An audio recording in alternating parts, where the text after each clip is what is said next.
this is going to be like, this is like the most basic way to look at blending mode. So we have a background, right? Let me just make, this is a kind of a cool way to use shapes. So I have this rectangle, nothing selected, so I'm not going to accidentally mask anything. And I just have this shape, and instead of filling it with white, I'm going to use this radial gradient. Because I have the shape tool still selected, I don't have all the options to like grab points and like change this color. But if I go to my mouse tool and I zoom in, maybe you can kind of see that I have these two little handles. So let me just make this white and black.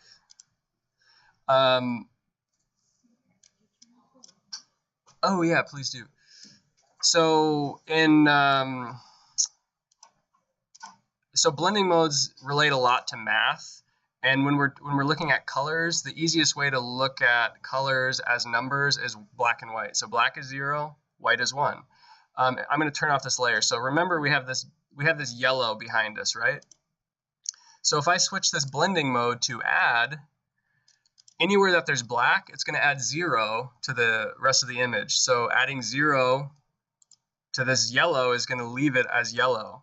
But anywhere where there's white, it's going to add values. So let's switch to add, and we can see we get this cool, we get this cool kind of gradient effect that's like overlaying the that yellow. And then if you want to change the effects, you can go into, or if you want to change where the gradient is, you can open up your shape layer, go to contents rectangle, just click it, and then your handles come up again, and you get.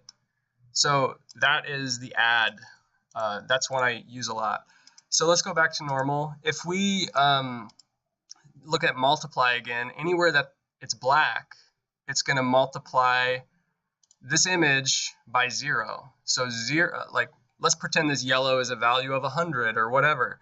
Multiply that by 0, you're going to get 0. So anywhere that this is black, your result is going to be black. Anywhere that it's white, it's multiplying it by 1. So if this image is 100 in terms of numbers, if you multiply that by 1, it's going to stay 1. So this is a pretty useful thing for using like vignettes. If I set this to multiply, we get this crazy, this crazy vignette. But then you can also turn down the opacity on these blending layers. And like I said before, you can open up the contents, the rectangle, and start, now we have like a nicer kind of, it's not that nice. But you can just adjust like, oh, I want the white to start more here. But that's the multiply blending mode. So once you have the blending mode set, we have this layer that we can make all these adjustments to get those effects. Another one would be subtract. So let me, so we're talking about 1 and 0 with black and white, right? So if I subtract, this is 1, if I subtract that, here's kind of the result you get. These are kind of grouped by overall feel, like this subtract and exclude and divide. Well, maybe not. But anyways, that's also an interesting feel.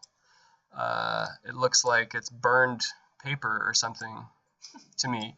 So anyways, those are the main ones. The last one that I use a lot is screen. And it kind of looks like add in the same way. And in some ways it is. Basically, anywhere that it's black is going to make this transparent. And anywhere that it's white, it will be opaque. So it's slightly different than adding. But the result almost, let's see if there's a difference. That's add. We're basically pushing that yellow value above 1 now. So that's why it kind of looks like it's blowing out the image. But if I set that to screen, it'll just be 1. So we're not adding any values on top of the image. We're just making this one. If I solo it, we're just making whatever's white visible.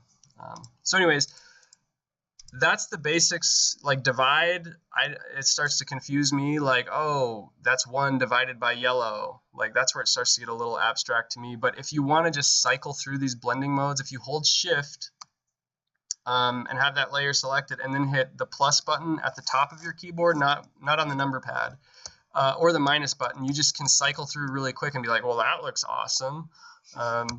Or like, whoa, that's cool. I mean, that actually kind of looks like the lady in the Columbia's like light, you know. So you can start getting really cool things just by messing with blending modes. And that's what we're going to do when we use this key light effect on somebody. We can make somebody a certain color.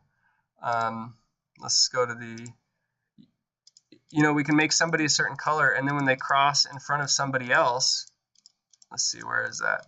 You know, because they're blended differently, I just saw it. Yeah.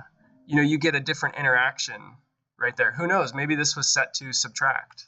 So this was yellow, and then when this shape went over him, maybe it was subtracting only like 50% or something. So it became a darker yellow.